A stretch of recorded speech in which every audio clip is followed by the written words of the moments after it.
The Patriots snap a 5-game skidderoo, and they derail the Steelers' playoff hopes for now with a 21-18 victory in the Thursday night NFL game. The better story is in the losing locker room, and we'll start there. The Yinzers dropped to 7-6, and they are now out of the AFC playoff format at this point. They have dropped out. The Texans have moved up on the big board, so adjust your bracket accordingly. The Texans are now the last team in the AFC postseason. As Houston, we don't have a problem. That's a wonderful thing for the Texans, who now also have a gift. They play the Jets, which means they'll probably lose to the Jets on Sunday in a bad weather game, but that's for a different day to discuss. We will talk here, you and I, about what we saw in the Thursday night game. So the question is rather obvious here, the better story in the losing locker room.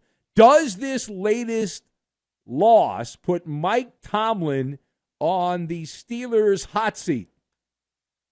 So I'm nodding my head yes. You can snicker and laugh at me all you want. I don't really care. I've got maritime freight shipping, Kodak moment, and TikTok challenge.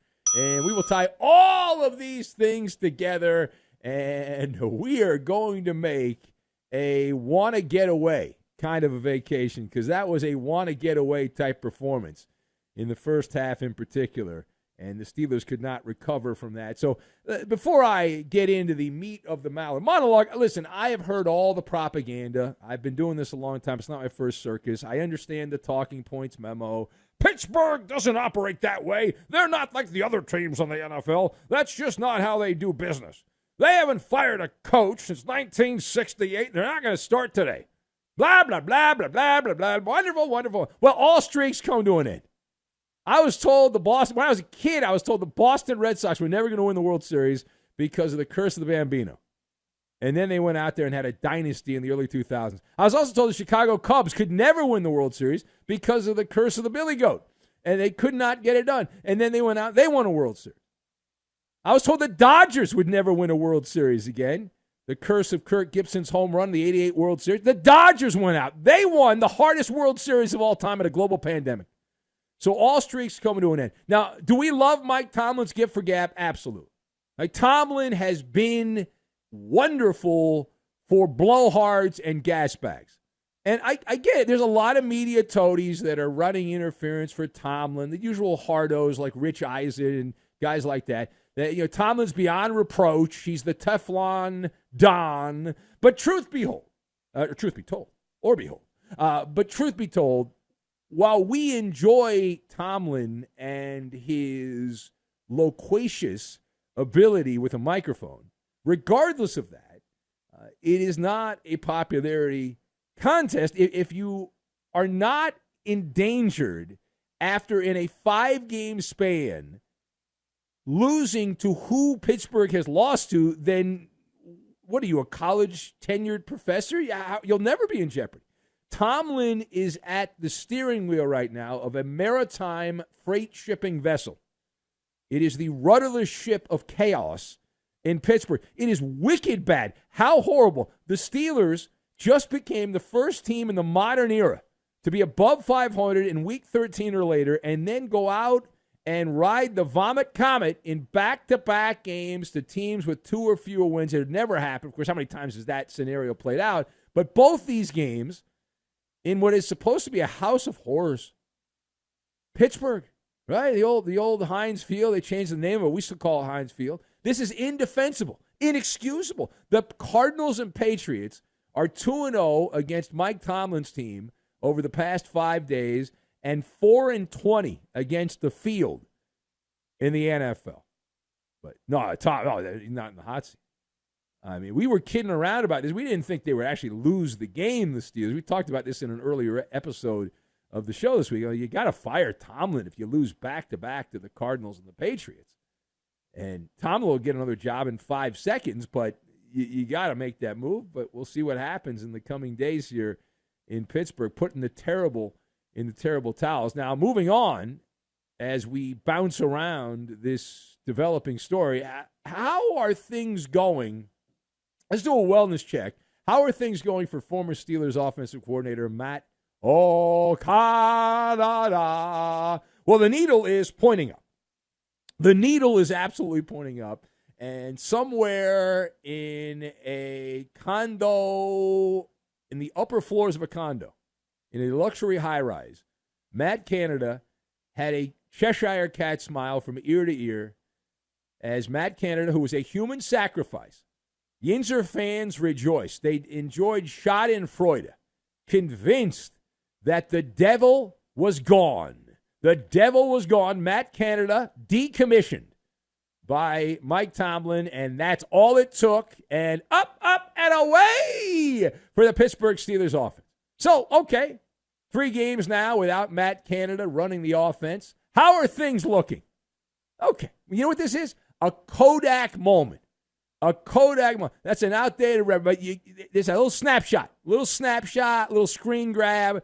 The Steelers have played 3 games. In these 3 games, they've averaged 334 yards of offense and 14.6 points per game.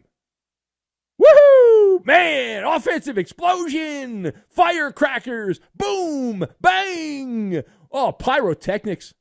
That's it. Matt Canada, get rid of him. All your problems are solved. Now, listen, is Mitch Trubisky bad? Sure. Sure he's bad. But there's a lot of suck to go around the Steeler locker room. And a lot of those receivers that were drafted pretty high and have good resumes, not doing much. Not too much. All right, last word here. Speaking of the quarterback room, we mentioned Mitch Trubisky. The whispers around the NFL echo chambers say the Steelers have shown, quote, no indication that they're looking to move on from Kenny Pickett. So how much stock do you put in this particular report? So the answer is 0. The answer is 0 stock. This is like a TikTok challenge. Never let them know your next move, right? You zig right when you expect them to zag, et cetera. Pickett's superpower, Kenny Pickett's superpower in the NFL since he took over there in the Steel City, he's really good, elite-level quarterback at 2 things. Ill-timed incompletions and injuries.